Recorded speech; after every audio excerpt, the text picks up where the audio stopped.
할렐루야, 반갑습니다. 거룩하고 복된 주일 주님 앞에 오신 모든 우리 성도님들 한 분 한 분을 축복합니다. 우리 앞뒤 좌우 바라보시면서 함께 인사 나누도록 할 텐데요, 우리 마음을 담아서 함께 고백합시다. 사랑합니다, 축복합니다. 함께 인사해 보겠습니다.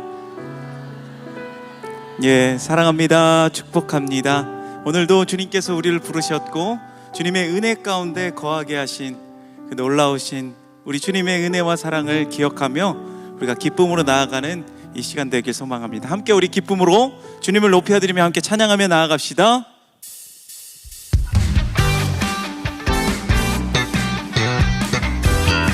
우리 함께 박수 치며 주님을 찬양합시다. 내 영혼에 빛비치니 주 영광 찬란해. 이 세상 어떤 빛보다 이 빛 더 빛나네. 내 영혼에 노래 있으니 주 찬양합니다. 주 귀를 기울이시사 다 듣고 계시네. 주의 영광 빛난 그 빛 내게 비춰 주소서. 그 밝은 얼굴 배울 때 나의 영혼 기쁘다. 주의 영광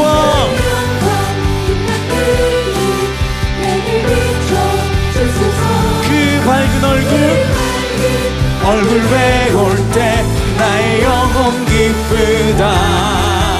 아멘.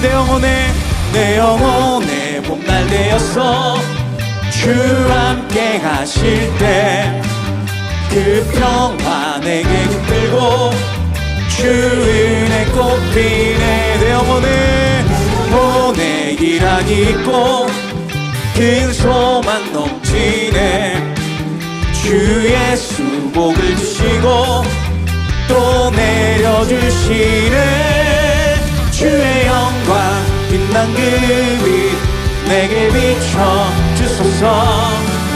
그 밝은 얼굴 배울 때 나의 영혼 기쁘다면 주의 영광 빛난 그 빛 내게 비춰 주소서. 그 밝은 얼굴 배울 때 나의 영혼 기쁘다. 아멘.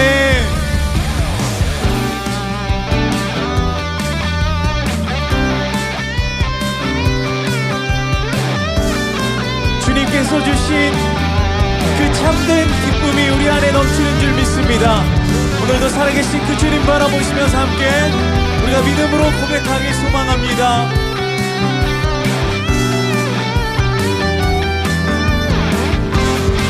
우리 다 함께 주의 영광 빛난 그 빛 내게 비춰 주소서. 그 밝은 얼굴 배울 때 나의 영혼 기쁘다. 주의 영광 빛난 그 빛 내게 비춰 주소서. 그 밝은 얼굴 배울 때 우리 한 번 더 주의 영광 빛난 그 빛 내게 비춰 주소서.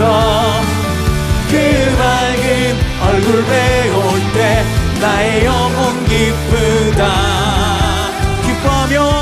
기뻐하며 함께 노래 부르리. 소리 높여 할렐루야 부르리.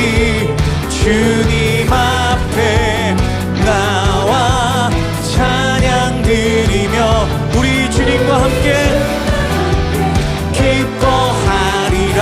아멘. 나의 창조자 나의 구원자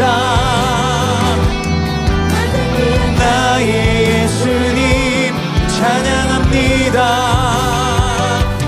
나의 치료자 나의 선한 목자 되신 주 예수 나의 주 찬양하리. 나의 창조자 나의 구원자 가장 귀한 나의 예수님, 나의 치료자, 나의 선한 목자 되신 주 예수 나의 주 찬양하리. 예수 나의 주, 예수 나의 주 찬양하리. 한 번 더. 예수 나의 주, 예수 나의 주 찬양하리. 할렐루야. 우리 주님께 영광의 박수 드립시다. 아멘. 우리의 모든 것 아시는 주님, 우리를 인도하시는 그 주님 앞에 우리의 삶을 드려 함께 고백합시다.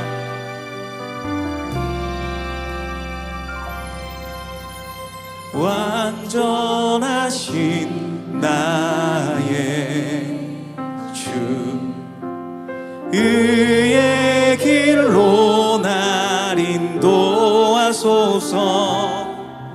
행하신 모든 일 주님의 영광 다 경배합니다. 완전하신 나의 주님, 완전하신 나의 주, 의의 길로 날 인도하소서. 행하신 모든 일 주님의 영광 다 경배합니다. 예배합니다. 찬양합니다. 주님만 날 다스리소서. 예배합니다. 찬양합니다. 주님 홀로 높임 받으소서. 우리 다시 한번 고백합니다. 완전하신 나의 주, 의의 길로 날 인도하소서. 행하신 모든 일 주님의 영광 다 경배한. 우리 한 번 더 고백합시다. 완전하신 나의 주님, 완전하신 나의 주, 의의 길로 날 인도하소서. 행하신 모든 일 주님의 영광 다 경배합니다. 예배합니다. 찬양합니다. 주님만 날 다스리소서.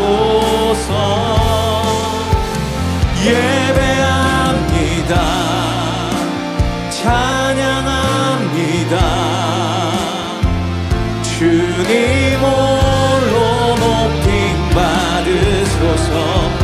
예배합니다.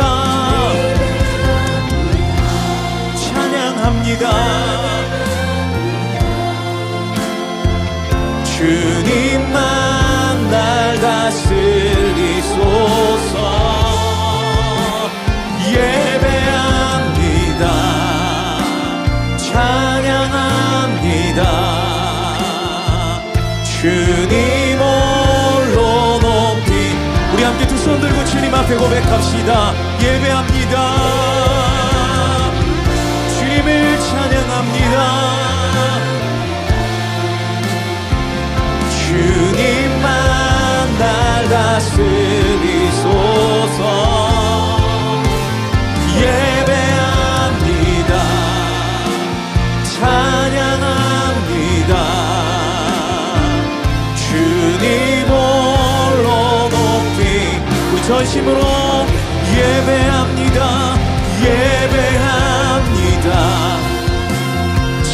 찬양합니다.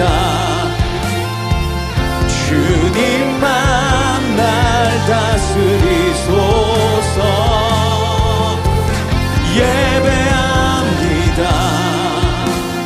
찬양합니다. 주님 홀로 높임 받으소서. 모두 자리에서 일어나셔서 찬양하심으로 주일 예배를 하나님께 드리겠습니다.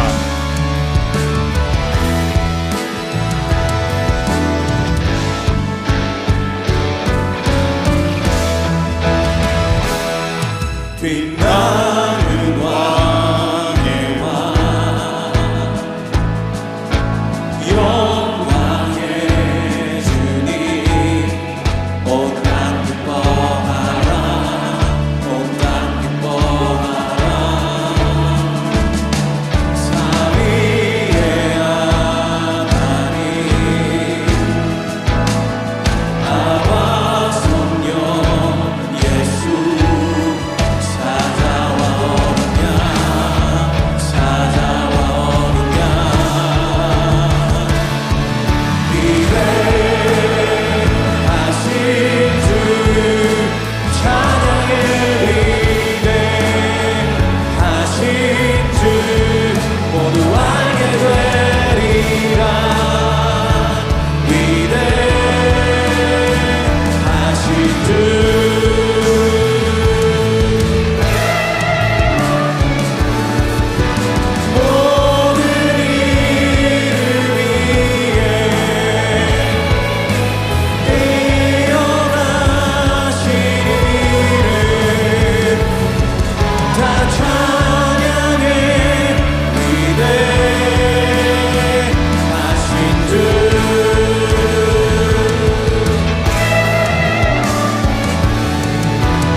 하나님은 우리의 피난처시요 힘이시니 환난 중에 만날 큰 도움이시라.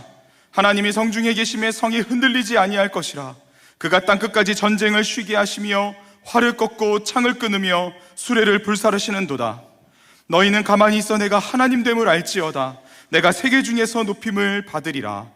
하나님은 영이시니 예배하는 자가 영과 진리로 예배할지니라. 아멘. 사랑하는 성도 여러분, 하나님이 기뻐하시는 예배는 상한 마음과 통회하는 심령이라고 하셨습니다. 이 시간 성령께서 깨닫게 하시는 잘못들을 가지고 진실한 마음으로 각자의 입을 열어 참회하는 기도를 드리겠습니다.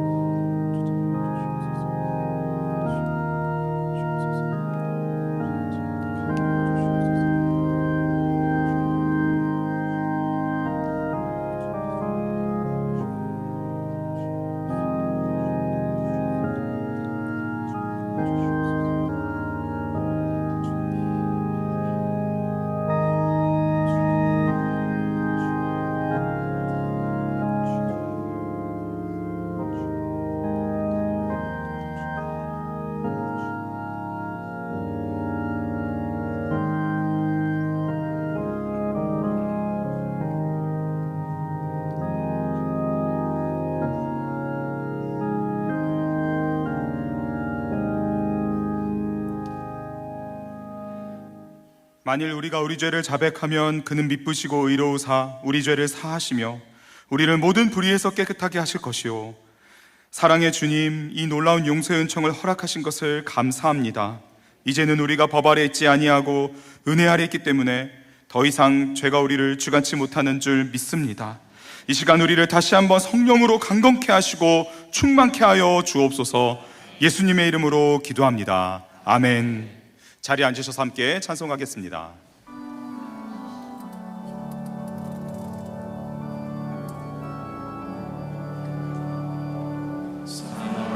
사랑하는 주님 앞에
기록적인 폭염 가운데 저의 몸과 마음을 지켜주시고 뜨거운 햇살 아래서도 생명의 숨길을 누릴 수 있도록 보호해 주시며 주님의 품 안에서 예배 드릴 수 있도록 인도해 주신 하나님 아버지께 영광과 찬송과 감사를 올려드립니다. 주님, 한 치 앞도 알 수 없는 날씨처럼 우리의 인생에도 예상치 못한 풍랑과 비바람이 찾아오지만 그 가운데서도 하나님께서 붙드시는 손길을 의지합니다. 주님, 혹여나 우리의 믿음이 흔들려 배가 파손하듯 좌초되지 않도록 붙잡아 주옵소서. 사람의 생각과 감정에 이끌려 주님을 떠나거나 세상에 휩쓸려 무너지는 믿음의 파손을 겪지 않게 하시고 언제나 믿음 위에 굳게 서도록 도와주옵소서. 세상에는 넓고 편한 문이 있지만 그 문은 멸망으로 인도하는 문이고 생명으로 인도하는 좁은 문은 찾는 이가 적다 하신 주님의 말씀을 기억합니다. 저희가 세상의 유혹과 편안함을 쫓아 넓은 길을 걸으려 할 때 주님의 뜻과 진리를 붙잡고 좁은 길을 택할 수 있는 믿음과 용기를 허락하여 주옵소서. 때로는 좁은 길은 외롭고 고통이 있지만 그 길 끝에서 주님을 만나고 주님의 기쁨에 참여하게 됨을 믿습니다. 사랑하는 주님, 우리 삶 속에서 말씀을 기준으로 선택하며 매 순간 주님과 동행하는 길을 걷게 하소서. 오늘 이 시간 어떤 시련과 어려움이 닥쳐와도 주님만을 따르겠다고 다시금 결단하며 앞으로 나가길 원합니다. 가난, 질병, 실직, 가정과 사업의 어려움 등 인생의 풍랑이 아무리 거세도 주님이 함께 하신다면 우리는 반드시 주님의 선한 은혜를 경험할 줄 믿습니다. 주님, 우리를 불쌍히 여겨 주옵소서. 십자가에서 죽기까지 교회를 사랑하시는 주님, 조국 교회를 긍휼히 여겨 주옵소서. 주님의 뜻보다 사람의 눈을 의식하며 세상의 가치관에 물들어 주님의 말씀을 가볍게 여긴 죄를 용서하여 주옵소서. 교회의 본질을 잃고 권력과 물질, 성공에 매였던 우리의 교만을 회개합니다. 서로를 정죄하고 분열했던 모든 말과 행동을 내려놓고 주님 앞에 회개하오니 긍휼을 베풀어 주옵소서. 주님, 이제 조국교회가 다시 십자가 앞에 무릎 꿇게 하시고 성령의 물로 타오르게 하옵소서. 죽어가는 영혼을 향한 예수님의 사랑을 회복하게 하시고 말씀과 기도에 다시금 목숨 거는 조국교회가 되게 하옵소서. 영광만 받으셔서 부족한 예수님의 이름이 땅에 짓밟히는 참혹한 이 시대에 모든 우상과 세속의 힘이 무너지고 오직 예수 그리스도만 높임받는 조국교회가 되게 하옵소서. 100여 년 전 평양 장대인 교회에서 임하였던 부흥의 물결이 조국교회에 다시 임하게 하셔서 그 부흥이 개인에서 가정으로 교회에서 민족과 열방으로 흘러가게 하옵소서. 여러 가지 이유로 교회 공동체에 실망하여 떠났던 많은 성도들에게 다시금 자신을 돌아보게 하셔서 우리의 믿음의 대상이 오직 예수 그리스도임을 깨닫고 돌아온 복을 허락하여 주옵소서. 목회자들에겐 정결한 마음과 거룩한 비전과 담대함을 주시고 성도들에게는 믿음과 순종과 헌신을 은혜를 부어 주옵소서. 우리의 다음 세대가 성령 충만한 세도로 일어나서 조국교회를 일으키는 군사가 되게 하옵소서. 더 사랑의 교회를 이끄시는 이인호 담임 목사님에게 지혜와 권능을 허락하셔서 타락하고 어두워가는 이 시대에 주신 사명을 잘 감당하게 하사 더 사랑의 교회를 통하여 조국교회에 선한 영향을 주셔서 예수님으로부터 잘하였다다 차락하고 충성된 종이란 음성을 듣는 목사님과 우리 교회가 되게 하옵시기를 간절히 기도합니다. 이 시간 하나님께서 김성준 목사님을 통하여 주시는 말씀을 듣습니다. 목사님께 성령의 충만함을 주셔서 주신 말씀을 담대히 선포해 하옵소서. 그 말씀이 우리 영혼에 깊이 박혀서 우리의 삶의 푯대가 되게 하시고 세상을 살다가 겪는 시험과 환난을 담대히 믿음으로 승리하는 말씀 되게 하옵소서. 오늘도 교회 각 부서에서 예수님만 바라보고 묵묵히 기쁨으로 섬기는 성도들을 축복하시사 그들의 삶의 평강이 넘치게 하옵시고 최상의 경배로 올리는 찬양대와 성가대의 찬송을 받으시기를 원하오며 우리를 구원하시기 위해 십자가에 피 흘려 죽으시고 지금도 우리와 동행하시기를 원하시는 예수 그리스도의 이름으로 기도합니다. 아멘.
더사랑의 교회 예배에 참여하신 모든 분들을 주님의 이름으로 환영합니다.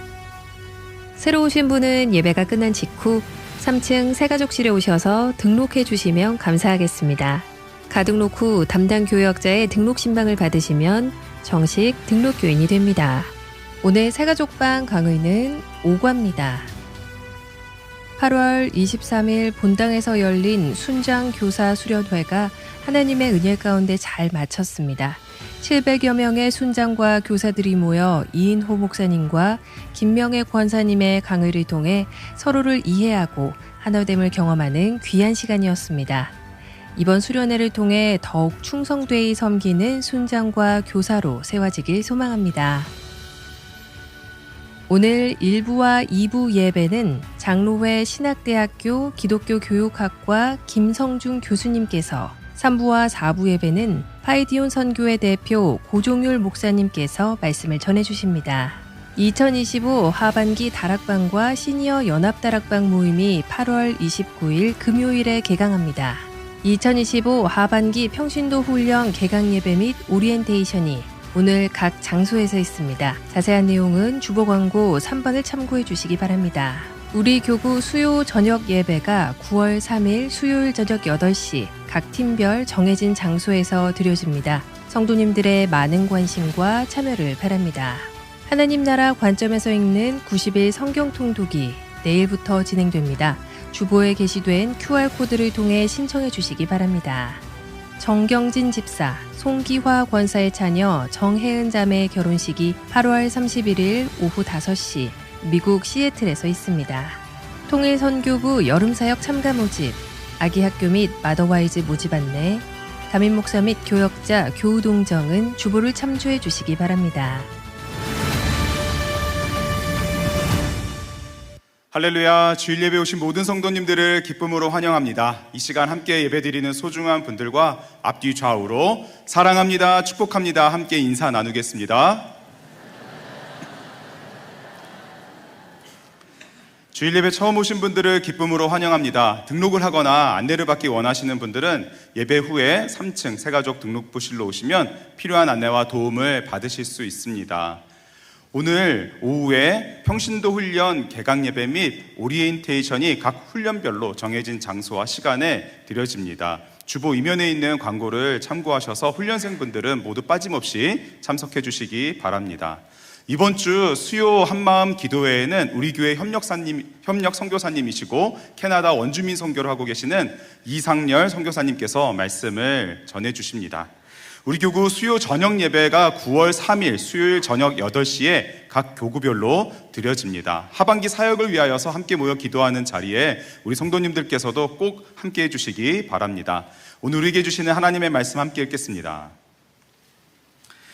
신약성경 요한복음 13장 34절 35절 두 절 말씀인데요, 우리 같이 함께 합독하도록 하겠습니다.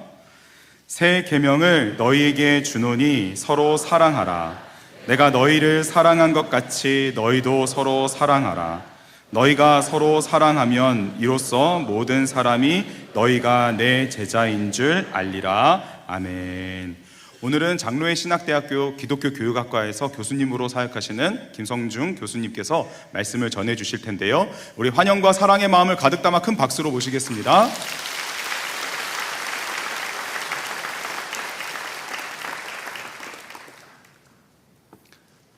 할렐루야. 하나님께서 우리에게 은혜 베푸시기를 소망합니다. 저를 아십니까? 아신다고 하시는 분도 있네요. 감사드립니다. 한 사람을 알기 위해서는요, 그 사람의 성격을 알아야 됩니다. 그리고 그 사람의 능력을 알아야 됩니다. 그러면 그제서야 우리는 그 사람을 안다라고 표현합니다. 저와 여러분이 식사를 한 적은 없습니다. 물론 있을 수도 있지만, 제가 모르는 분과 식사했을 수도 있겠지만, 저랑 같이 식사도 하고 대화를 나누다 보면 제 성격이 어떤지 알게 될 것입니다.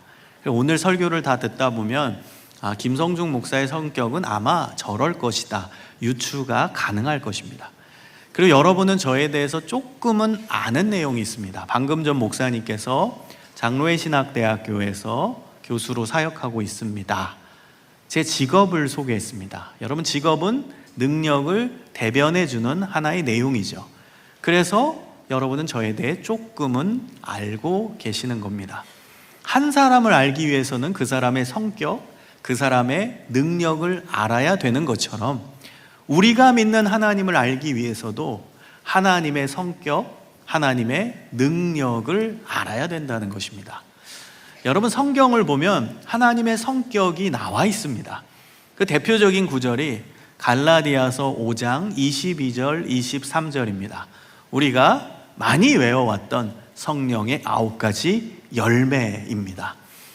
자, 외우시는 분은 한번 같이 외웠으면 좋겠습니다. 시작. 사랑, 희락, 화평, 오래 참음, 자비, 양선, 충성, 온유, 절제. 100점입니다. 다 외우시네요. 대단하십니다. 여러분, 히브리 문화권에서는 제일 먼저 언급하는 건 제일 중요하기 때문에 언급합니다. 그리고 제일 먼저 언급하는 것은 나머지의 내용을 포함할 때 제일 먼저 언급합니다. 자, 그렇다면 제일 먼저 나온 사랑이 가장 중요하다는 뜻이고요. 나머지 8가지를 포함하는 것이 바로 사랑이라는 것입니다. 성령의 열매, 열매는 속에 있는 것이 겉으로 드러나다라는 뜻입니다. 그래서 이것은 성격을 뜻하는 것입니다. 따라서 성령의 열매는 하나님의 성격을 뜻하는데요, 하나님의 성격에서 제일 중요한 요소는 사랑, 그 사랑이 나머지 8가지 것을 포함한다는 것입니다. 여러분, 이것은 인간관계 안에서도 작동하는 사랑 안에서 동일하게 드러납니다. 여러분, 여기 결혼하신 분들이 많이 계신데요, 남편, 아내를 한번 생각을 해보십시오. 사랑이 있으시죠? 네, 죄송합니다. 사랑 더 많이 하십시오. 오늘 말씀 듣고. 자, 사랑이 있으실 텐데요, 그 사랑 안에는 희락이 있습니다. 사랑 안에는 기뻐요. 함께 만나서 교제하고, 함께 만나서 식사하고, 함께 어울리면서 기쁨. 이것이 희락입니다. 자, 그 다음에 사랑하면 평화하죠. 이게 화평입니다. 자, 사랑하면 오래 참을 수 있습니다. 제가 좀 상대방과 안 맞아도, 스타일이 안 맞아도 참아낼 수 있는 인내의 능력이 사랑 안에는 있다라는 것입니다. 이게 오래 참음이에요. 자, 그 다음 사랑하면 자비가 있습니다. 여러분, 성경 안에서 자비의 내용은 용서를 뜻하는 것입니다. 사랑하면 상대방이 실수해도 용서할 수 있는 너그러운 마음이 있게 되는 것이죠. 그리고 사랑하면 양선이 있습니다. 양선은 좋은 일을 하는 건데요, 관계 안에서 양선은 상대방이 좋아하는 일을 하는 것, 이게 양선입니다. 사랑하면 양선이 이루어집니다. 그리고 사랑하면 충성하게 됩니다. 충성은 상대방에게만 집중하고 헌신하는 것을 뜻합니다. 사랑하는 사람만 바라보고 사랑하는 사람에게 헌신하는 충성이 일어나게 됩니다. 그리고 사랑하면 절제가 나타납니다. 여러분, 절제는 나쁜 것을 끊어내다, 나쁜 것을 잘라내다라는 뜻입니다. 관계 안에서의 절제는 상대방이 싫어하는 것을 잘라내다, 상대방이 싫어하는 행동을 안 하다, 이런 뜻입니다. 자, 사랑 안에 희락, 화평, 오래 참음, 자비, 양선, 충성, 온유, 절제가 다 들어가 있는 것이죠. 자, 그렇다면 하나님의 성격을 한마디로 말하면 뭐예요? 사랑이죠. 자, 두 번째로 이제 하나님의 능력을 살펴보도록 하겠습니다. 하나님의 능력이 나오는 대표적인 성경의 장이 로마서 12장 6절에서 8절, 그리고 고린도전서 12장 8절에서 10절입니다. 로마서 12장 6절에서 8절을 보면 하나님의 능력이 나옵니다. 우리가 성령의 은사라고 이해하고 있는 부분입니다. 그 은사가 능력을 이야기하는 거예요. 성령의 은사는 하나님의 능력입니다.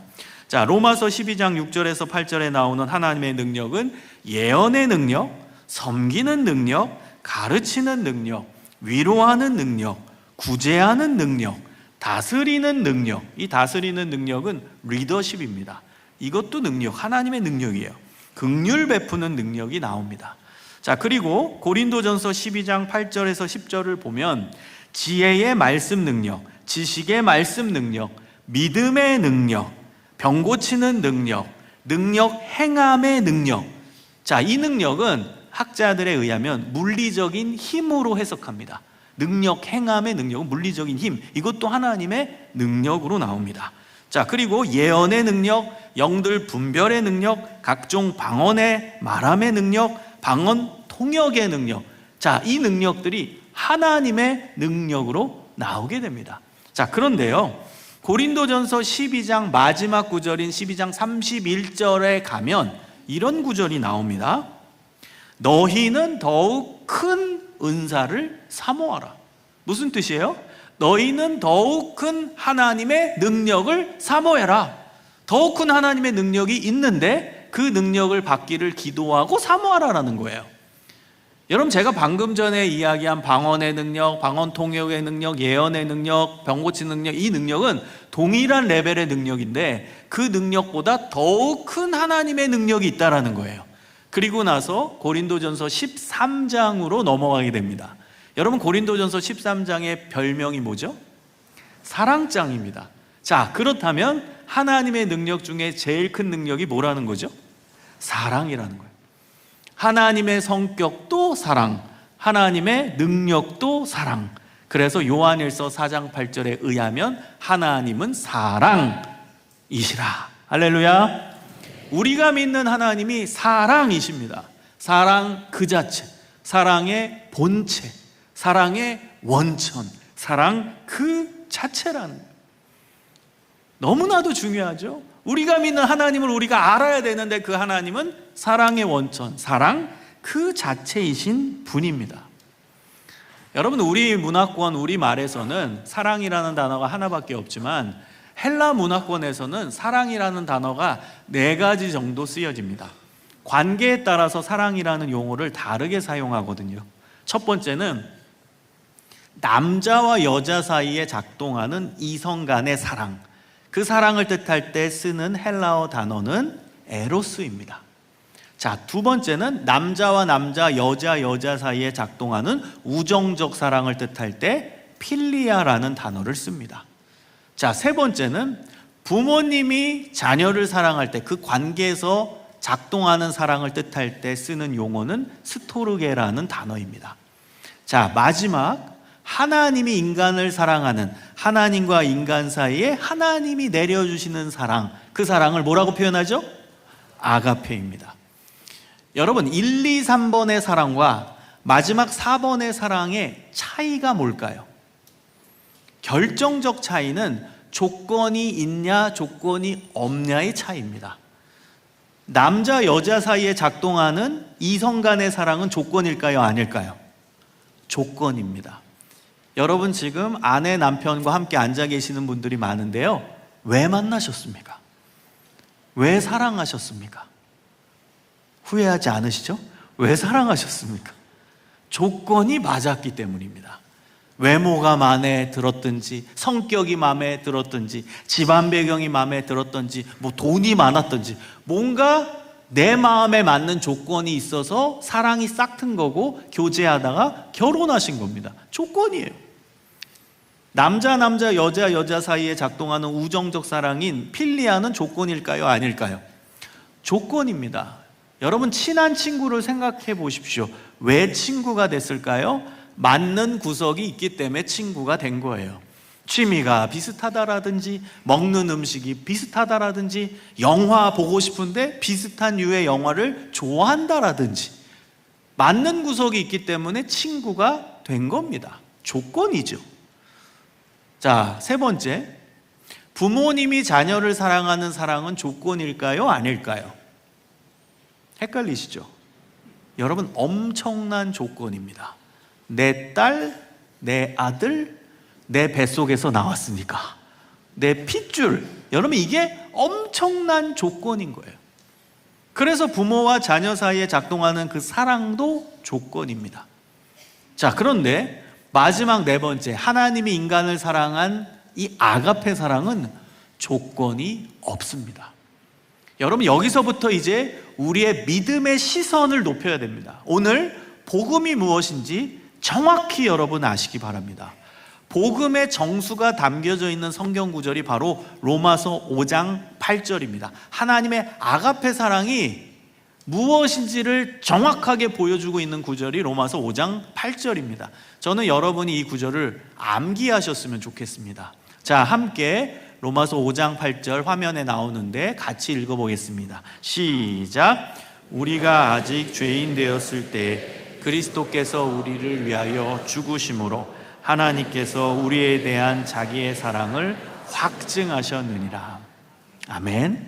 여러분, 이것이 복음입니다. 우리가 아직 죄인 되었을 때, 이 문구를요 헬라어 원문에서 훼손되지 않는 범위 안에서 제가 가장 리얼하게 번역을 하면 이렇습니다. 우리가 지금 죄를 짓고 있는 중에. 여러분, 더 강력하게 와닿기 위해서 그 우리에 여러분의 이름을 넣으십시오. 김성중이 지금 죄를 짓고 있는 중에. 리얼하게 와닿죠. 여러분이 지금 기도할 때가 아닙니다. 여러분이 지금 말씀 읽을 때가 아니에요. 헌금할 때가 아닙니다. 예배 간절히 드릴 때가 아니라 죄를 짓고 있는 중이에요. 여러분, 성경에서 하나님께서 제일 미워하시는 게 뭐죠? 죄입니다. 그런데 우리가 지금 죄를 짓고 있어요. 그럼 우리는 하나님의 벌을 받을 수밖에 없습니다. 인간 사회도 정의라는 게 있어요. 그래서 죄 지은 자는 벌을 받습니다. 도둑질한 사람은 교도소 보냅니다. 인간 사회에도 정의가 있어서 죄 지은 자는 벌을 내리는데, 하물며 정의의 원천이신 하나님께서 죄를 눈 감으실 수는 없어요. 죄가 있으면 반드시 벌을 내려야만 합니다. 이게 정의입니다. 근데 하나님의 벌은 무섭습니다. 로마서 6장 23절에 보면 죄의 싹은 사망이요, 죄의 결과는 죽음이라는 거예요. 죄의 값을 치르려면 사망이 필요하다라는 거예요. 우리가 그 벌을 받아야만 한다라는 거예요. 여러분, 근데요, 하나님은 우리 인간을 사랑하셨어요. 사랑하십니다. 이게 하나님이 너무 힘드신 거예요. 인간이 죄를 지었기 때문에 벌을 내려야만 하는데 또 사랑하거든. 이 두 가지의 양면성을 어떻게 조화시킬까? 하나님께서 엄청나게 고심을 하셨을 겁니다. 그리고 유일하게 찾은 답이 하나밖에 없는 독생자 예수, 죄가 없으신 그 예수님에게 우리 인간의 모든 죄를 다 빼내서 그분께 다 뒤집어 씌우고, 이게 신학적 용어로 전가라고 합니다. 다 전가시키고, 죄의 값은 사망이니까 죄의 값을 치르기 위해 사망, 십자가에서 사망시키셨어요. 그럼으로써 하나님께서 우리 인간을 얼마나 사랑하시는지 그 증거를 보여주셨다. 이 내용이 바로 로마서 5장 8절 복음입니다. 여러분, 이것을 믿으시기를 소망합니다. 이게 하나님의 방법이에요. 구원의 방법. 정의 하나님이기 때문에 벌은 받아야 돼요, 인간이. 그러나 인간을 사랑해서 벌을 안 내리고 대신 예수님이 벌받게 하신 거예요. 그럼으로써 우리를 살리시고 우리를 용서하시고 우리를 얼마나 사랑하시는지 그 증거를 보여주신 그 놀라운 하나님의 사랑, 그 사랑의 증거가 십자가입니다. 할렐루야. 여러분, 이 복음을 깊이 있게 누리시길 소망합니다. 이 복음을 깊이 있게 받아들이시기를 소망합니다. 우리가 그 사랑을 받은 자예요. 이것이 바로 아가페 사랑입니다. 사랑할 수 없는 존재를 사랑하는 것. 하나님이 죄를 제일 미워하시는데 죄를 미워하심에도 불구하고 우리 인간을 살리신 사랑, 품으신 사랑, 용서하신 사랑, 그것이 바로 아가페입니다. 여러분, 오늘 본문의 배경은요 굉장히 심각한 장면입니다. 예수님께서 마지막으로 제자들을 불러 모으시고 유월절 만찬을 하시는 거예요. 그 유월절 만찬을 하실 때 떡과 포도주를 가지고 성찬식을 제정하셨죠. 마지막으로 제자들에게 메시지를 전하고 세족식을 하시고 그리고 잡히셔서 십자가의 길을 걸어가게 되시는 장면이에요. 마지막으로 제자들 모아두시고 하셨던 메시지가 바로 오늘 본문입니다. 오늘 본문 쭉 이어서 예수님이 말씀하시는데 그 중에 가장 핵심적인 내용이 바로 요한복음 13장 34절, 새 계명을 너희에게 주노니 서로 사랑하라. 내가 너희를 사랑한 것 같이 너희도 서로 사랑하라. 이 메시지가 예수님의 마지막 메시지, 마지막 고별 설교의 가장 핵심되는 내용입니다. 여러분, 근데요, 이 구절은 어마어마한 예수님의 발언이십니다. 왜냐하면 그 시대는 구약의 율법이 강력하게 작동하고 있던 시대입니다. 구약의 율법이 시퍼렇게 살아있을 그때에 예수님께서 새 율법을 너희에게 주노니, 새 계명을 너희에게 주노니, 이 말은 새 율법을 너희에게 준다. 이건 그 당시 배경으로 봤을 때는 어마어마한 예수님의 발언이십니다. 천지개벽할 패러다임의 전환의 말씀입니다. 구약의 율법이 살아있을 그때에 내가 새 율법을 너희에게 준다. 그 새 율법의 내용이 뭐예요? 서로 사랑하라요. 내가 너희를 사랑한 것 같이 너희도 서로 사랑하라. 여러분, 이 구절을 한번 깊이 있게 분석해 봅시다. 내가 너희를 사랑한 것 같이. 여기서 내는 누구죠? 예수님이죠. 너희는 누구죠? 그 말씀을 들었던 예수님의 제자이죠. 그럼 예수님은 하나님이고 제자들은 인간이니까 하나님이 인간을 사랑한 사랑, 헬라어로 뭐예요? 아가페입니다. 내가 너희를 사랑한 것 같이, 이 사랑은 헬라어 성경을 보면 아가페로 나옵니다. 자, 그 다음 너희도 서로 사랑하라. 여기서 너희는 누구예요? 제자들이죠. 그럼 제자들은 남자끼리 모여 있나요? 남자 여자 섞여 있나요? 남자끼리 모여 있죠. 그럼 남자 사이에 작동하는 우정적 사랑, 아까 헬라어 뭐라고 했어요? 필리아라고 했죠. 그럼 너희도 서로 사랑하라의 그 사랑은 헬라어 성경을 보면 필리아로 나와야겠죠? 문맥상 그게 맞습니다. 그런데 필리아로 나오지 않습니다. 아가페로 나옵니다. 내가 너희를 사랑한 것 같이의 그 사랑도 아가페, 너희도 서로 사랑하라의 그 사랑도 아가페입니다. 여러분, 이것이 기독교 사랑이 어려운 지점입니다. 앞부분만 있다면 기독교 사랑은 너무 쉽습니다. 내가 너희를 사랑한 것 같이 여기까지만 사랑을 언급하셨다면 너무나 쉬워요. 왜요? 나는 할 게 아무것도 없거든.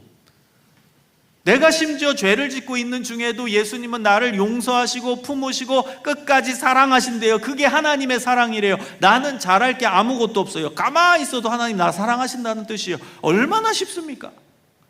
자, 그런데 문제는 그 뒤에요. 너희도 서로 사랑하라. 하나님의 아가페 사랑을 받았느냐? 그러면 그 사랑을 실천하라. 너희가 하나님의 아가페 사랑을 받아 누렸냐? 그걸 경험했냐? 믿느냐? 그러면 너희도 그 아가페 사랑을 흘려보내고 실천하라. 이 두 번째는 너무 어려운 겁니다. 여러분, 필리아도 아니에요. 에로스도 아니에요. 아가페로 다른 사람을 사랑하라는 거예요. 이게 얼마나 어려운 일입니까? 여러분, 예수님께서는 이 말씀을 하시는 장면에서 행동을 하나 보여주십니다. 그 새로운 행동, 어찌 보면 놀라운 행동이 뭐였냐? 세족식이었어요. 예수님께서 제자들의 발을 씻겨주십니다. 그런데 예수님께서 제자들의 발을 씻겨주신 이유도 이 세 계명의 내용과 똑같습니다. 요한복음 13장 14절 15절에는 이렇게 나옵니다. 내가 주와 또는 선생이 되어 너희 발을 씻었으니 너희도 서로 발을 씻어주는 것이 옳으니라. 내가 너희에게 행한 것 같이 너희도 행하게 하려 하여 본을 보였노라.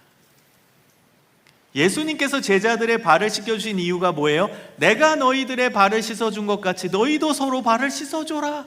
이것을 위하여 내가 본을 보였다. 여러분, 세 계명의 패턴과 똑같지 않습니까? 내가 너희를 사랑한 것 같이 너희도 서로 사랑하라. 내가 너희들의 발을 씻어준 것 같이 너희도 서로 발을 씻어주어라. 똑같습니다. 그래서 세족식은 세 계명의 내용을 행동으로 보여주신 교육이었어요. 세 계명은 말로 하신 교육이고 세족식은 행동으로 보여주신 세 계명에 대한 교육이었다는 거예요. 여러분, 이 예수님의 말씀을 우리 삶에 구체적으로 적용하기 위해서 어떻게 해야 될까요? 저는 사실 이 구절이 쉽게 넘어가지가 않았어요. 어릴 때부터 많이 들어왔던 말씀, 그리고 우리가 붙잡아야 되는 가장 소중한 말씀인 거 새 계명이니까, 예수님이 제시하신 새 계명, 예수님이 이 땅에 오셔서 말씀하신 내용 중에 가장 핵심적인 내용이 오늘 본문이잖아요. 근데 저는 이 말씀이 소화가 잘 안 되는 거예요. 너무 어렵게 다가왔어요. 왜요? 이해는 되는데 실천이 어려운 거예요. 아니, 하나님, 에로스로 아내를 사랑하기도 어려워요. 친구, 필리아로 사랑하기도 어려워요. 자녀도 사랑하기가 어려운데, 아니 어떻게 아가페로 사랑을 합니까? 이게 어떻게 가능한 일일까요, 하나님? 우리 삶에 이게 실제적으로 가능한 얘기입니까? 이건 그냥 하나님이 이상적인 방향만 말씀하신 거 아닌가요? 굉장히 힘들었습니다, 저는 이 말씀을 이해하기가. 그리고 이 말씀이 정말 우리 삶 속에서 구체적으로 실천될 수 있을지에 대한 부분에 대해서 굉장히 많은 시간을 고민하고 묵상하고 기도를 했습니다. 여러분, 아가페 사랑이 어려워요. 마태복음 5장 44절에 보면 예수님께서 이렇게 말씀하십니다. 나는 너희에게 이르노니 너희 원수를 사랑하며 너희를 박해하는 자를 위하여 기도하라. 원수를 사랑하며, 이 사랑이 아가페입니다. 여러분, 원수가 누군 줄 아세요? 그 뒤에 나오죠. 너희를 박해하는 자. 여러분, 박해하다라는 뜻은요, 구체적으로 어떤 뜻이냐? 생명의 위협을 가하는 자란 뜻이에요. 생명의 위협을 가하는 자가 박해하는 자인데, 그 박해하는 자가 원수예요. 근데 그 원수를 사랑하는 것이 아가페 사랑이래요. 여러분 삶에서 여러분에게 생명의 위협을 가하는 자가 있나요? 지금 여러분 호시탐탐 칼 들고 여러분 죽이려고 노리고 있는 사람이 있어요, 여러분 삶에? 없잖아요. 여러분 삶에 싫어하는 사람은 있을지언정 그 정도의 인간은 여러분 주변에 없겠죠. 그런데 성경에서 말하는 아가페 사랑은 여러분에게 생명의 위협을 가하는 그 사람을 사랑하는 게 아가페 사랑이래요. 얼마나 어렵습니까? 직장 상사도 사랑하기 어려운데, 여러분 내일 월요일 회사 갈 때 생각이 나죠. 그 보기 싫은 직장 상사, 그런 사람도 사랑해야 된다. 그 정도가 아니라니까요. 나에게 생명의 위협을 가하는 자를 사랑하는 게 아가페라니까요. 이게 어떻게 가능할까요? 하나님, 이 아가페 사랑 정말 실천할 수 있는 것일까요? 묵상하고 기도하고 고민하다가 하나님께서 너무나 감사하게 저에게 답을 주셨습니다. 여러분, 한번 오늘 본문의 말씀을 조금만 더 천천히 한 번 더 34절을 읽어봤으면 좋겠습니다. 한번 띄워주시고요, 34절을 천천히 한번 읽어보세요. 하나님이 저에게 주신 답은 이 구절 안에 있었어요. 이 구절에 어떤 문구가 제 눈에 아주 큼지막하게 딱 다가오는 거예요. 그래서 저는 이게 하나님이 저에게 주신 답으로 받아들인 겁니다. 자, 함께 천천히 읽어보겠습니다. 시작.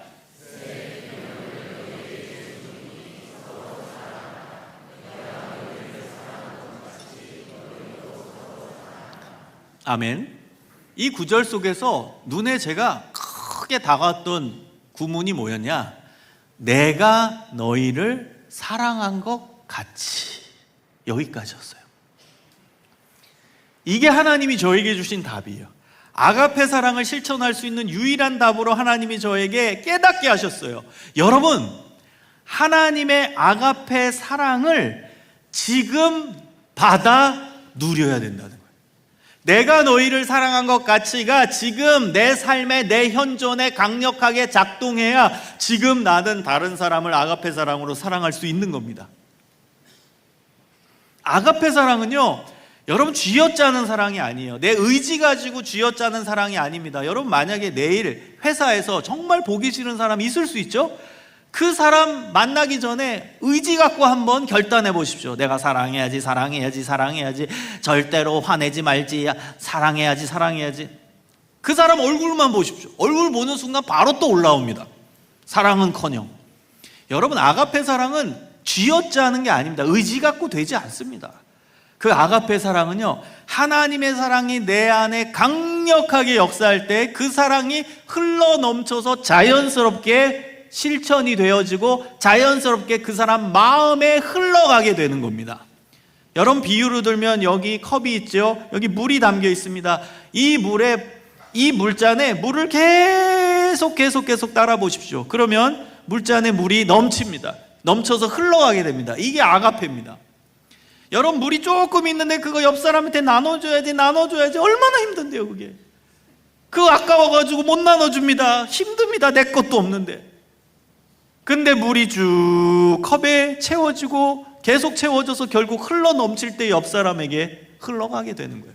아가페 사랑은 그렇게 실천되어지는 겁니다. 내 의지 갖고 쥐어짜는 게 아니라 하나님의 아가페 사랑이 가득 채워질 때 그게 흘러서 옆 사람에게 전달이 되는 것입니다. 여러분, 그렇기 때문에 하나님의 아가페 사랑을 받는 자리에 지금 있으시기를 소망합니다. 하나님의 아가페 사랑을 받는 예배의 자리, 기도의 자리, 말씀의 자리, 봉사의 자리 계속 있으셔야 돼요. 여러분, 신앙생활은 현재형이 되어야 돼요. 근데 많은 크리스찬들이 과거형의 신앙생활을 하시는 분들이 많아요. 간증이죠. 저 간증 좋아합니다. 근데 간증은 과거형으로 끝나면 안 되고요, 현재 진행형이어야 돼요. 근데 과거형의 신앙생활하는 성도들이 꽤 많다라는 거예요. 나 3년 전에 하나님 만났다, 5년 전에 수련회 때 하나님 경험했다, 10년 전에 어느 부흥에서 나 하나님의 은혜를 크게 체험했다. 과거형이에요. 여러분, 과거형 좋아요. 그러나 더 중요한 건 지금 하나님의 은혜를 받아야 돼요. 지금 하나님의 아가페 사랑을 받아 누려야만 다른 사람을 지금 아가페 사랑으로 사랑할 수가 있는 겁니다.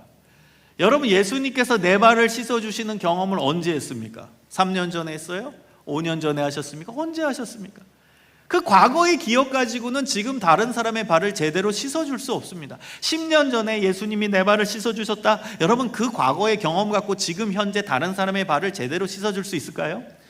5년 전에 예수님이 내 발에 첫 번째 발가락만 씻어주신 것 같은데 이렇게 은혜를 충만하게 많이 못 받은 분도 있을 수 있어요. 근데 그 기억 갖고 지금 다른 사람의 발을 제대로 씻어줄 수 있을까요? 불가능합니다. 그래서 지금 현재 하나님께서 나의 발을 씻어주시는 그 경험을 강력하게 하셔야 됩니다. 하나님의 아가페 사랑을 받는 경험을 지금 해야 합니다. 지금은 은혜 받을 만한 때입니다. 은혜 받으십시오. 여러분, 과거형의 신앙생활을 하는 분들을 제가 비유로 들면 냇가에 가는 거예요. 냇가에 가서 내가 두 손을 그 냇가에 딱 집어넣어요. 그리고 내가 물을 갖고 와야겠다 해서 두 손에 물을 담습니다. 그리고 떴어요. 그 집으로 가져옵니다. 여러분, 그럼 내 두 손 안에 물이 남아있나요? 없나요? 다 사라졌어요. 증발하고 새서 없습니다. 근데 착각하고 있는 거예요. 내 두 손 안에는 물이 있다. 내 두 손 안에는 물이 있다. 착각이죠. 여러분, 이렇게 신앙생활하는 분들이 있다라는 거예요. 내가 옛날에 은혜 받았다. 5년 전에 내가 은혜를 체험했다. 내 두 손 안에는 은혜가 강력하게 있다. 성령 충만하다. 근데 지금은 아니에요. 다 사라져서 고갈돼 있어요. 신앙의 기쁨도 없고 영적인 기쁨도 없는 상태인데 계속 착각하고 있는 거예요. 내 두 손 안에는 은혜가 있다. 내 존재 안에는 은혜가 있다. 여러분, 은혜 받는 건 뭔 줄 아세요? 시냇가 흐르는 곳에 내 두 손 안이 딱 지금 들어가 있을 때 내 두 손 안에는 물이 계속 흐르게 됩니다. 은혜의 강가에 내 존재가 들어가야 돼요. 지금 은혜의 현장에 내가 지금 들어가 있어야 돼요. 그래야 내 존재 안에 은혜가 흐르는 거예요. 하나님의 사랑이 강력하게 흐르는 것입니다. 여러분, 매 순간 하나님을 찾으시고 예배를 소중히 여기시고 기도와 말씀으로 하나님과 교제하시면서 하나님의 아가페 사랑을 받아 누리시기를 간절히 축원합니다. 여러분, 그때 변화가 일어나는 거예요. 저는 다음 세대 사역을 많이 합니다. 성인 사역도 많이 하지만 우리 특히 청소년 사역을 오랫동안 했어요. 제가 전국 연합 청소년 수련회 인도한 지가 25년 정도 됐는데요. 수련회는 제 사명이에요. 그래서 이제 이번 여름도 어제부로 이제 수련회 사역을 끝냈어요. 제가 어제 밤 11시까지 수련회 집회 인도하고 마지막 수련회였어요. 이번 여름 수련회. 그리고 집에 12시 반에 와서 또 준비하다가 새벽 2시에 자고 한 3시간, 2-3시간 자고 왔습니다. 근데도 제가 너무 기뻐요. 영적인 기쁨이 넘칩니다. 수련을 인도하다 보면. 왜 그런 줄 아세요? 청소년 수련회, 특히 이제 교회별 수련회가 아니라 이제 연합 수련회 할 때 굉장히 재밌는 현장의 모습이 있어요. 그게 뭐냐? 개회 예배 드릴 때는요, 교회별로 오다 보니까 청소년 아이들 아직 미숙하고 아직은 성장해야 되는 때잖아요. 그러니까 옆 사람을 배려하지 못해요. 우리 교회, 우리 교회, 우리 교회, 이 카테고리가 너무 세요. 그래서 다른 교회 애들 보면 인상 써요. 그리고 서로 막 자리 싸움합니다. 여기 우리 교회 거야, 오지 마. 그래서 좀 인상 좀 안 좋은 애들이 앞에 서가지고 막 째려보고, 옆에 교회 애들 이러면서 서로 알력 싸움을 합니다. 이게 개회 예배 때 모습이야. 다 보여요. 앞에서 설교하다 보면 다 인상 쓰고 옆에 애들이랑 막 이러고 째려보고 있고 막 이런 분위기입니다. 근데 얘네들이 2박 3일 동안 하나님의 충만한 은혜를 경험하면 폐회 예배 때 어떻게 되는 줄 아세요? 폐회 예배 때는요, 주로 축복송을 합니다. 그럼 축복송 하면 옆에 교회 애들과 얼싸안고 축복해, 사랑해, 번호 교환하고 우리 계속 연락하며 지내자 이러고 있어요. 여러분, 이게 의지 갖고 된 걸까요? 얘네들이? 아닙니다. 2박 3일 동안 하나님의 아가페 사랑을 충만하게 경험하다 보니까 자연스럽게 그 사랑이 흘러가게 된 거예요. 그래서 2박 3일 후에 마지막 폐회 예배 때는 변화돼서 옆 사람이 사랑의 대상으로 보이는 거예요. 그래서 안고 또 울고 축복하고, 그리고 계속 잘 지내라고 기도해 주겠다고 응원도 하고, 그런 놀라운 역사가 일어나는 겁니다. 여러분, 아가페 사랑이 여러분 안에 강력하게 작동하시길 소망합니다. 하나님의 아가페 사랑을 많이 누리세요. 예배 한순간 한순간을 여러분 소중히 여기십시오. 그냥 왔다 그냥 가면 안 됩니다. 와서 하나님의 아가페 사랑을 충만하게 여러분 경험하셔야 돼요. 그 사랑 가지고 살아가는 거예요. 그 사랑 가지고 흘려보내며 하나님의 자녀답게 살아가는 것입니다. 여러분, 그리고 하나님의 아가페 사랑을 실천하기 위한 전제가 하나 있습니다. 그 전제가 뭐냐? 마태복음 22장 39절에 나옵니다. 마태복음 22장 39절에 보면 내 이웃을 내 자신같이 사랑하라. 예수님께서 큰 두 계명, 가장 큰 두 계명을 말씀하십니다. 첫 번째는 하나님 사랑, 두 번째는 이웃 사랑이죠. 근데 이웃 사랑에 대해 언급하실 때 이렇게 말씀하세요. 내 이웃을 내 자신같이 사랑하라. 그럼 여러분, 이 구절을 한번 분석해 봅시다. 이 구절의 사랑도 아가페거든요. 그럼 내 이웃을 내 자신같이 사랑하라고 말씀하셨다면 내 이웃을 사랑하는 게 먼저입니까? 나 자신을 사랑하는 게 먼저입니까? 나 자신을 사랑하는 게 먼저입니다. 나 자신을 아가페 사랑으로 사랑하고, 그리고 나서 그 사랑을 기준으로 해서 이웃을 아가페 사랑으로 사랑하라는 거예요. 그래서 여러분, 하나님의 아가페 사랑을 많이 받아 누렸다면 나타나는 현상은 나 자신을 아가페로 사랑해야 돼요. 여러분, 근데 우리가 이 세상 속에 살면서 또 이 치열한 경쟁주의 사회 속에 살면서 자기 자신을 아가페 사랑으로 사랑하지 못하는 성도들이 너무 많아요. 나는 왜 이렇게 부족할까? 나는 왜 이렇게 없을까? 우리 집은 왜 이렇게 돈이 없을까? 왜 이렇게 나는 능력이 없을까? 나는 이제 10년 후에 어떻게 살까? 막막하네. 내가 뭐 해 먹고 살까? 우리 청년들은 어느 회사에 취업할까? 왜 이렇게 나는 되는 일이 없을까? 할 수 있는 게 없을까? 열등감이 뿌리 깊게 작동하고 상처의 쓴뿌리에 너무나 자기 자신을 힘들게 하는 성도들이 많다라는 거예요. 여러분, 물론 우리의 책임은 아니에요. 이 시대가 그렇게 만든 거고, 사회가 우리를 그렇게 바라보고, 다른 사람이 우리를 비교하면서 그렇게 바라보면서 우리는 병들어 있는 거예요. 여러분 자신을 아가페 사랑으로 사랑하시길 소망합니다. 사회가 여러분을 바라보는 관점으로, 다른 사람이 나를 바라보는 관점으로 바라보지 마시고 하나님이 여러분을 바라보시는 관점으로 자기 자신을 바라보시길 소망합니다. 여러분, 하나님은 우리를 어떻게 보시냐? 베드로전서 2장 9절에 보면은 이렇게 나옵니다. 그러나 너희는 택하신 족속이요 왕같은 제사장들이요 거룩한 나라요 그의 소유가 된 백성이니. 여러분, 여기까지 읽겠습니다. 하나님이 우리를 바라보시는 관점이라는 거예요. 너희는 택하신 족속이다. 여러분, 족속이라는 단어가 핏줄이라는 뜻이에요. 어린 시절에 저희 아버지는 저에 대해서 이렇게 말씀하세요. 너는 내 핏줄이다. 무슨 뜻이죠? 부모와 자녀의 관계, 가족 관계라는 뜻이죠. 그래서 우리가 하나님을 향해서 하나님 아버지라고 표현하죠. 여러분, 우리가 하나님을 아버지로 모시는 사람들이에요. 우린 하나님의 자녀예요. 이거 놀라운 거 아닙니까, 여러분? 여러분, 한 분 한 분은 하나님의 딸, 하나님의 아들이 얼마나 놀라운 선포이십니까? 하나님이 우리를 바라보시는 관점이라는 거예요. 그 다음에 성경시대 가장 존귀했던 두 존재가 왕이고 제사장입니다. 왕은 정치적 지도자고 제사장은 종교적 지도자인데, 우리 한 명 한 명이 바로 왕 같은 제사장, 가장 존귀한 존재라는 거예요. 얼마나 감사합니까? 그리고 세 번째, 이게 저는 제일 기가 막혀요. 거룩한 나라랍니다. 나라. 여러분, 이 단어가 이제 나라, 국가를 뜻하는 단어예요. 국가. 물론 이 국가의 개념을 신학적으로는 하나님의 임재, 하나님의 통치로 해석을 많이 하는데, 저는 액면 그대로 그 국가, 우리가 아는 대한민국, 미국, 일본, 이 국가의 개념으로 이해하고 싶어요. 여러분, 국가라는 건 엄청나게 큰 거대 담론입니다. 미국, 일본, 대한민국, 거대한 담론이 바로 개념이 국가잖아요. 근데 하나님은 여러분 한 명 한 명 한 명을 국가, 나라로 보신다는 거예요.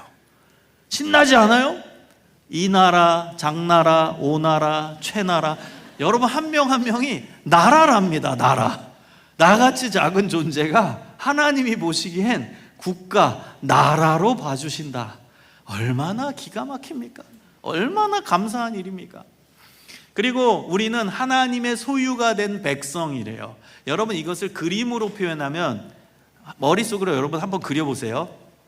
예수님이 흰 옷 입고 두 팔 벌려 있어요.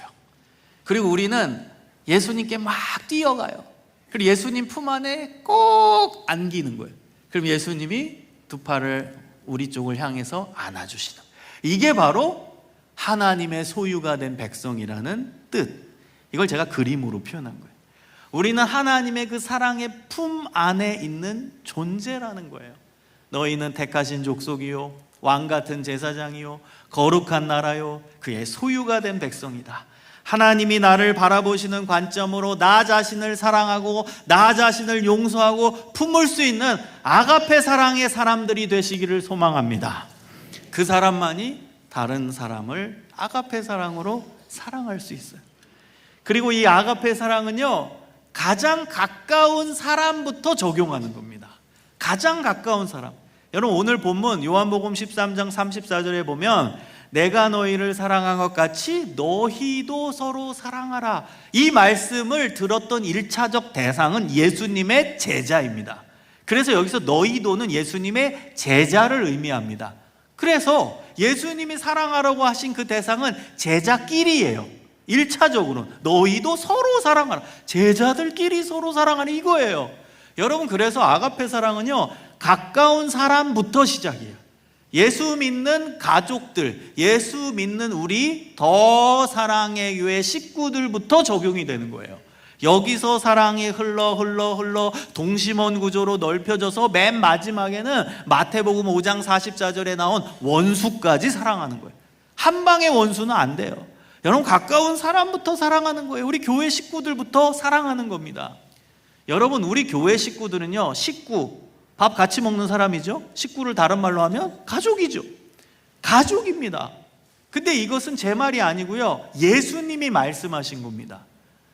마가복음 3장 35절을 보겠습니다. 마가복음 3장 35절에 보면 예수님께서 가족이 어떤 곳인지, 가족이 누구인지에 대한 정의가 나와 있습니다. 누구든지 하나님의 뜻대로 행하는 자가 내 형제요, 자매요, 어머니, 내 친가족이니라, 이 뜻이에요. 여러분, 이 구절을 잘 해석하기 위해 필요한 구절이 요한복음 6장 29절입니다. 요한복음 6장 29절에는 이렇게 나옵니다. 예수께서 대답하여 이르시되 하나님께서 보내신 이를 믿는 것이 하나님의 일이니라. 여러분, 하나님이 보내신 이는 누구죠? 예수님이죠. 예수님을 믿는 것이 하나님의 일이다. 그래서 요한복음 6장 29절과 마가복음 3장 35절의 말씀을 합치면 이런 해석이 나옵니다. 누구든지 하나님의 뜻대로 행하는 일은 예수님을 믿는 것인데, 예수님을 믿는 자가 내 형제요, 자매요, 어머니, 내 친가족이니라. 할렐루야. 누가 내 친가족이라고요? 예수 믿는 자가 내 친가족이에요. 그렇다면 옆에 있는 분들이 내 친가족, 더 사랑의 교회에서 출석하는 우리 성도들 모두가 다 나의 친가족이 되는 거예요. 그래서 더 사랑의 교회를 다른 말로 하면 더 사랑의 가족이 되는 거예요. 여러분이 가족이에요. 여러분 이걸 상징적 개념으로 보시면 안 돼요. 예수님은 실제적 개념으로 가족 개념을 말씀하신 거예요. 여기가 친가족이에요. 여러분 교회와 천국의 관계를 정확히 아셔야 돼요. 교회와 천국의 관계. 이 땅에서는요 우리가 결혼을 하죠.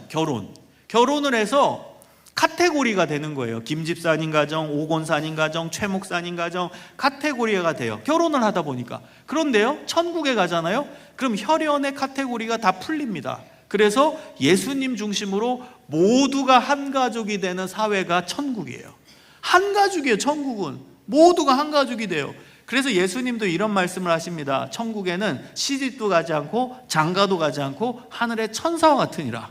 시집 장가 갈 필요가 없어요. 왜? 예수님 중심으로 모두가 한 가족이니까. 자, 그런데 더 중요한 점이 있습니다. 교회도 똑같습니다. 여러분 교회와 천국의 정의는 똑같아요. 예수님 중심으로 모두가 한 가족이 되는 사회, 교회, 천국 똑같은 정의입니다. 여러분 교회와 천국의 관계를 이제 그 연관성 속에서 교회를 정의 내리면 이렇습니다. 교회는 천국의 모형이다. 자, 이것을 다른 말로 하면 교회는 천국의 모델 하우스다. 여러분 여기 광교에도 아파트가 많잖아요. 그럼 아파트가 새로 지을 때 모델 하우스를 먼저 만듭니다. 그럼 모델 하우스에 방문하면 아파트 평수가 어떻게 되는지, 방 구조가 어떻게 되는지 다 확인할 수 있죠. 그런데 진짜는 모델하우스가 아니라 아파트입니다. 아파트가 들어설 때는 모델하우스를 다 부십니다. 왜? 역할을 다 했기 때문입니다. 여러분 교회와 천국의 관계가 마치 이와 같아요. 교회가 모델하우스고 천국이 아파트인 거예요. 여러분 그래서 교회는 어떤 곳인 줄 아세요? 천국의 모습을 미리 맛보는 곳이에요. 교회는 어떤 곳이에요? 천국 생활을 미리 연습하는 곳이에요. 그래서 우리 천국 가면은 성도 간에 사랑이 가득하고 교제가 일어나고 어린 양 대신 예수님께 경배와 찬양 돌리는 곳이 천국이에요. 우리 교회에서 지금 하고 있잖아요. 성도들 간에 사랑하고 교제 나누고 어린 양 대신 예수님께 예배 드리고 있잖아요. 천국 생활을 지금 미리 연습하고 있는 거예요. 여러분 그래서요 우리 모두는 다 가족입니다. 하나님 나라의 가족, 진짜 그 친가족 개념입니다. 너무나 여러분 옆 사람이 이제 소중하지 않아요? 바라보고 싶지 않나요? 한 번쯤? 이제? 싫으세요? 아직도? 자, 우리 옆 사람과 한번 마지막으로 인사를 해봅시다. 딱 보고 좀 사랑의 눈으로. 우리 가족이에요. 물론 가족 간에 싸울 수도 있어요. 근데 가족입니다. 자, 고백해 보겠습니다. 우리는 친가족입니다. 우리는 영원히 볼 사이입니다. 아파트 가야 되잖아요. 영원한 아파트. 천국에 가야죠. 영원히 볼 사이입니다. 여러분 제가 마지막으로 하나만 더 말씀드리고 부탁을 드리고 싶어요. 우리 더 사랑의 교회는 더 사랑의 가족이라고 했잖아요.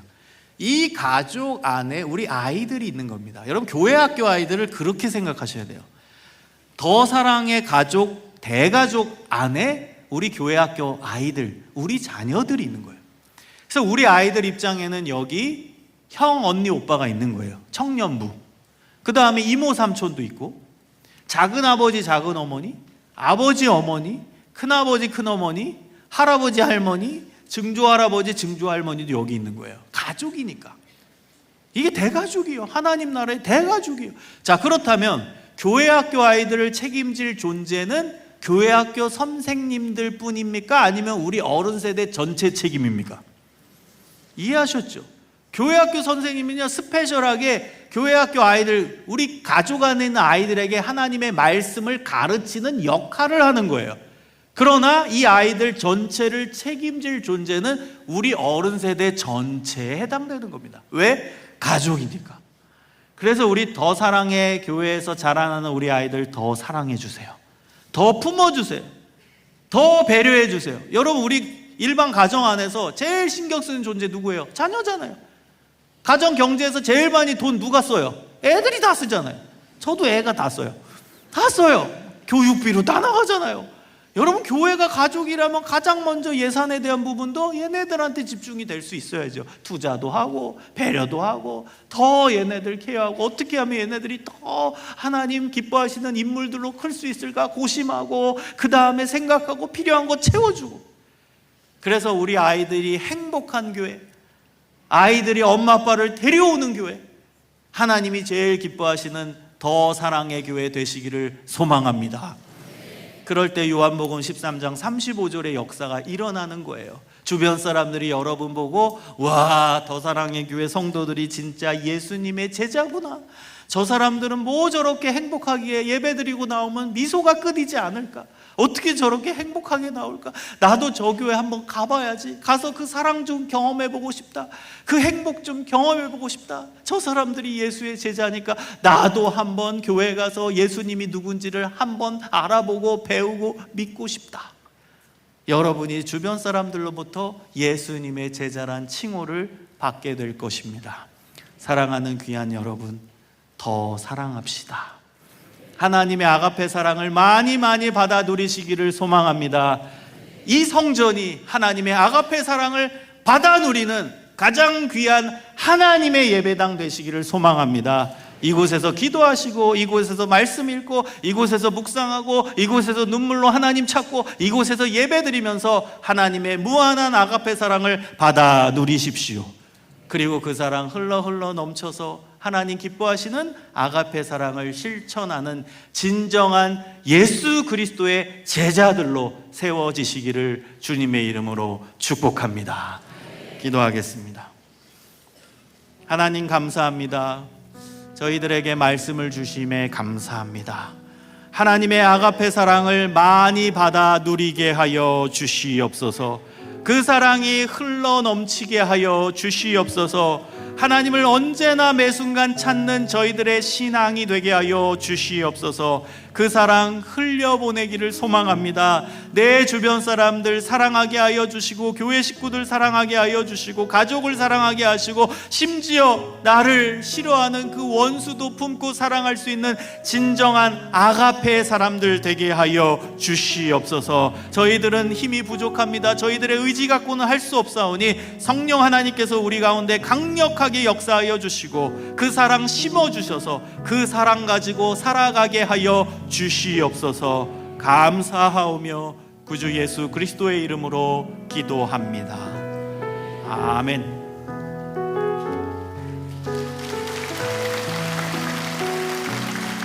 우리 불편하지 않으시다면 자리에서 일어나셔서 우리 같이 함께 찬양으로 주신 말씀을 고백하도록 하겠습니다. 진정한 예배가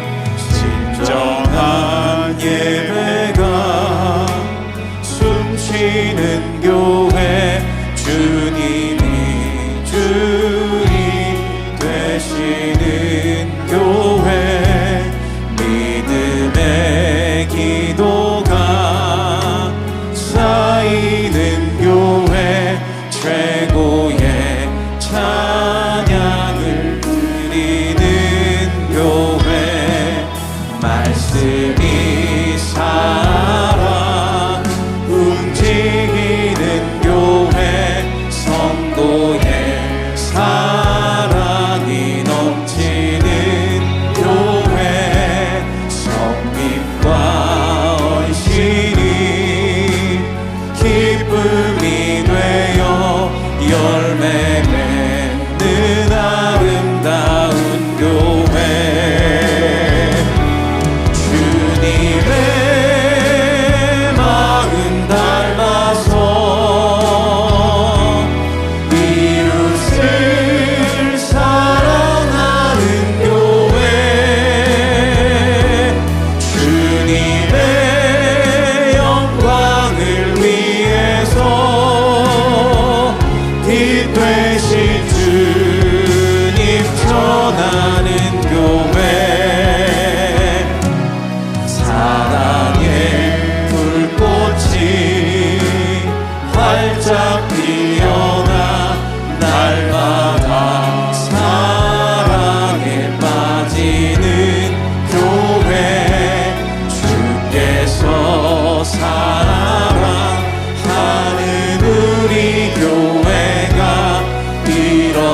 피어나 날마다 사랑에 빠지는 교회, 주께서 사랑하는 우리 교회가 이런 교회 되게 하소서.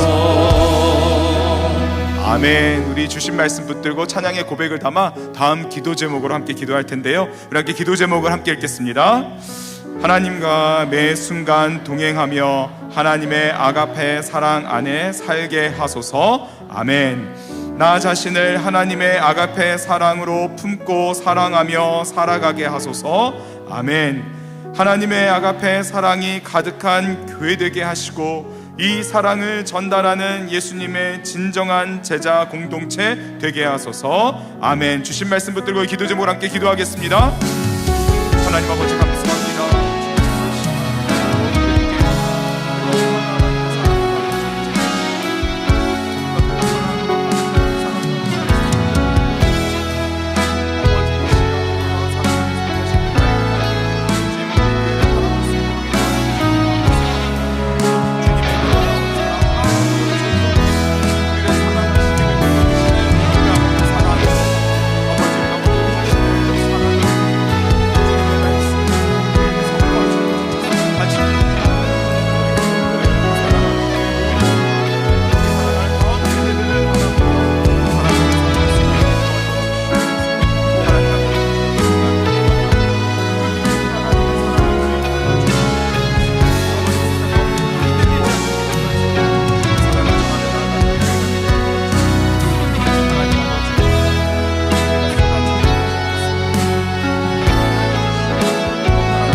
하나님 아버지 감사합니다. 말씀을 통하여서 주님께서 우리에게 베풀어 주시고 조건 없는 그 아가페 사랑이 얼마나 크고 놀라운지를 발견하게 하시고 우리가 그 안에 잠겨 그 은혜 가운데 잠겨 그 은혜를 흘려보내는 존재로 살아가야 됨을 아버지가 말씀을 통해 알 수 있도록 역사하여 주시니 감사합니다. 그 은혜를 흘려보내는 우리 자신이 되게 하여 주시고 가정이 되게 하여 주시고 우리 일터와 그리고 우리 교회가 되게 하여 주시옵소서. 하나님의 사랑이 늘 가득하여서 모든 순간마다 모든 곳에 그 아가페 사랑이 흘러가게 하여 주시며 이 세상을 변화시켜가고 주님 오실 길을 준비하는 진정한 제자 공동체가 되게 하여 주시옵소서. 또 서로가 그러한 존재로 바라보게 하여 주시옵소서. 하늘의 기쁨을 나누는 하늘의 가족으로서 서로를 바라보고 세워주고 축복해줄 뿐만 아니라 또 주님께서 우리에게 맡겨주신 다음 세대들을 그러한 사랑으로 돌보고 우리의 자녀로 돌보고 아버지 그들을 위해 마음껏 헌신하고 사랑을 베풀고 투자하며 세워가는 우리 교회가 되게 하여 주시옵소서. 그래서 이 세상 모든 사람들이 진정한 예수님의 사랑을 알게 하여 주시고 우리가 바로 그리스도의 제자임을 통하여서 그리스도의 사랑을 흘려보내는 그 공동체로서 많은 이들을 주님께로 또 모으는 우리 모두가 될 수 있도록 인도하여 주시옵소서. 이러한 영광스러운 사랑으로 살아가는 한 주가 되게 하여 주시고 우리가 있는 모든 곳마다 이 사랑의 열매가 풍성하게 맺어지도록 주님 우리를 축복하여 주시고 이 세상 가운데 보내어 주시옵소서. 사랑하는 주님, 주님께 감사하며 주님의 사랑을 고백하는 마음으로 한 주간 정성을 다해 준비한 예물을 올려드립니다. 주일헌금, 비전헌금, 한평헌금, 감사헌금, 11조 구제헌금, 성교헌금 등 다양한 제목으로 준비한 그 모든 헌금에 주님께서 축사하여 주시고 하나님의 나라를 위하여 사용하여 주실 줄 믿습니다. 더 많이 드리고 더 값진 것 드리고 싶지만 어려운 형편 가운데 마음만 드리는 성도님들도 주님께서 위로하여 주셔서 우리의 모든 가정 모든 일터 가운데 하늘의 놀라운 축복을 내려주셔서 차고 넘치도록 채우시는 하나님의 은혜에 감사하며 드리는 삶을 살아가게 하여 주시옵소서. 우리 소중한 우리의 자녀들도 주님의 손길에 맡기어 드립니다. 주님 책임져 주시고 이 어두운 세상 가운데 빛과 같이 주님의 진리의 말씀을 비추며 살아가는 우리의 자녀들로 자라나게 하여 주시고 세워지게 하여 주시옵소서. 취업 준비 중에 수능 준비로 부지런히 일하고 공부하는 우리 자녀들에게 지혜와 명철을 더하여 주시고 대학의 문을, 취업의 문을 활짝활짝 열어 주시옵소서. 군복무와 유학으로 출타 중인 우리의 자녀들 눈동자와 같이 지키고 보호하여 주셔서 이 약한 세대 가운데 거룩한 자녀들로 서게 하여 주시옵소서. 이 자리에 함께 모여 예배드리고 싶지만 육신의 질병으로 병상에서 예배드리는 우리 사랑하는 환우들, 그 자리에서 일어나도록 주님께서 치유와 능력의 손길을 베풀어 주셔서 우리가 함께 모여 주님의 가족으로서 예배하는 이 자리에 아버지 주님께 영광 올려드릴 수 있도록 인도하여 주시옵소서. 살아계신 우리 구주 예수님의 이름으로 기도하옵나이다. 아멘. 자리에 앉으셔서 준비한 예물을 하나님께 드리겠습니다.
모두 자리에서 일어나셔서 우리를 사랑의 가족으로 세우신 하나님께 찬양하겠습니다.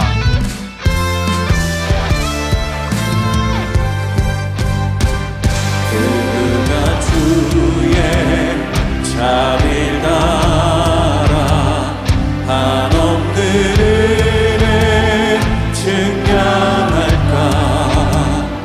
영광을 떠나 이 땅에 오신 죄를 지신 구주 예수,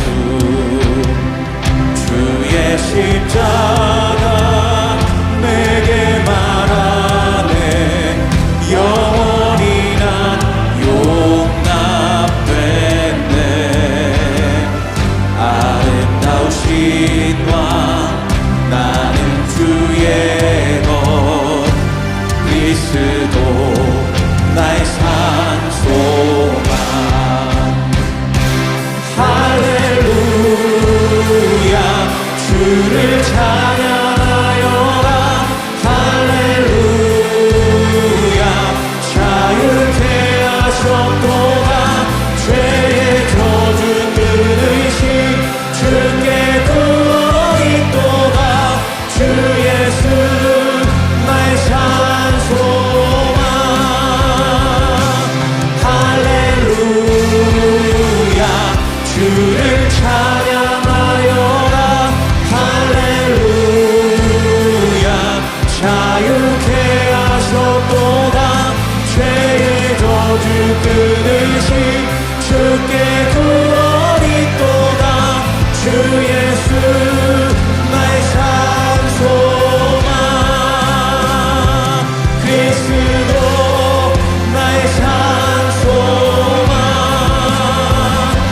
당신은 나의 산소만.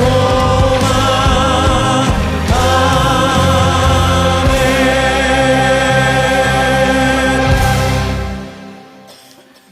이제는 우리 구주 예수 그리스도의 무한하신 은혜와 아버지 하나님의 그 크신 사랑과 성령님의 인도하심과 교통하심과 복내려 주심이 하나님의 아가페 사랑을 무한히 받아 누리며 그 사랑 흘려보내기로 결단하는 여기 모인 하나님의 귀한 백성들 가운데, 더 사랑의 교회 모든 사역 가운데 이제로부터 영원까지 함께하여 주시기를 간절히 축원하옵나이다.